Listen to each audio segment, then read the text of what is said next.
এক গ্রামে একটি লোক ঘোষণা দিল, যদি গ্রামবাসী তাকে একটি করে বানর ধরে দিতে পারে তবে তাদেরকে সে 10 টাকা করে দেবে। গ্রামবাসী লোভে পড়ে সবাই মিলে বানর খুঁজতে শুরু করলো। 1000টি বানর গ্রামবাসী লোকটিকে দিল। লোকটি সবাইকে 10 টাকা করে দিল। এরপর দিন লোকটি আবার ঘোষণা দিল, আজকে যদি তোমরা আমাকে বানর ধরে দিতে পারো তবে তোমাদেরকে আমি 20 টাকা করে দেব। গ্রামবাসী লোভে পড়ে গেল, কিন্তু গ্রামে তো বানরের সংখ্যা কমে গেছে।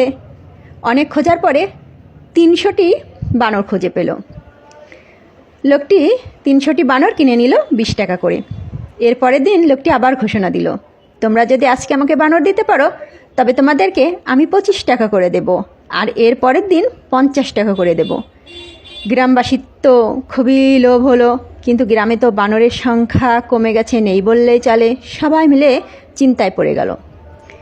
এরপর দিন ওই লোকটি একটি বিশেষ কাজে শহরে গেল।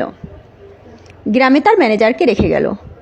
পরদিন ম্যানেজার ঘোষণা দিল, আমার কাছে 1300 বানর রয়েছে, আমি প্রতিটা বানর 35 টাকা করে বিক্রি করব।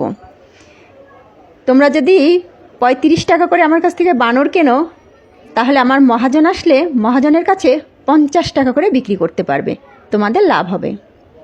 গ্রামবাসী ভাবলো, সত্যিই তো, আমাদের তো লাভ হবে।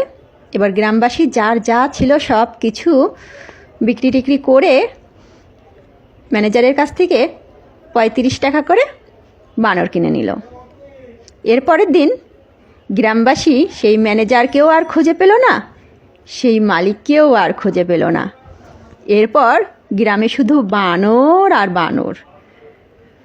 কি বুঝলেন গল্পটি শুনে? অতি লোভে তাঁতি নষ্ট।